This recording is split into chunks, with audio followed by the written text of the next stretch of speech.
Hey guys, I want to stop by with a thought for you today, and it goes back to when I was young and raised in church. My parents made me go every Sunday and Wednesday, and when I got old enough, I quit going to church because I just didn't see how it fit in my life. The thought of not going to hell wasn't enough to inspire me to change my ways. The only thing that finally turned me to God was my life was messed up and wasn't working. You don't want to say something to anybody out there today that's listening to me that's a church leader. We have to make room for people whose life isn't working. For example, me.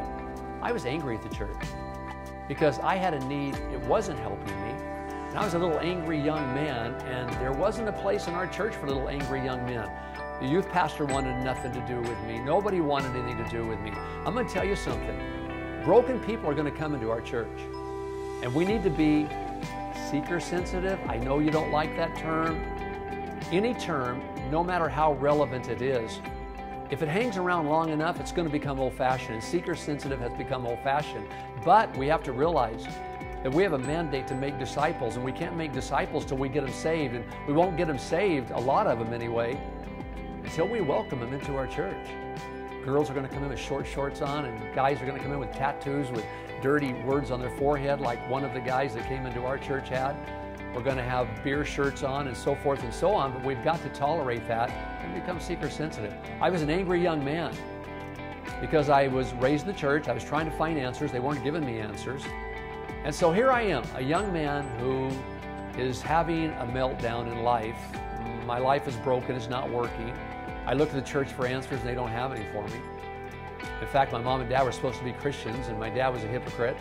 I saw my mom feed a bum one time and that was great. I saw lots of church potlucks, but those didn't do it for me.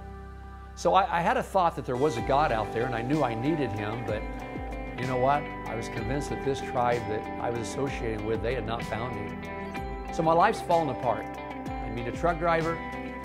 He tells me that he has the answer. He prayed for me. And so I started my search for God. And you know what? I found him. But I found him without any help from the church whatsoever. Now I'm a pastor telling you that. You say, Ron, what are you trying to say? The church needs a facelift today. We need to help people find God.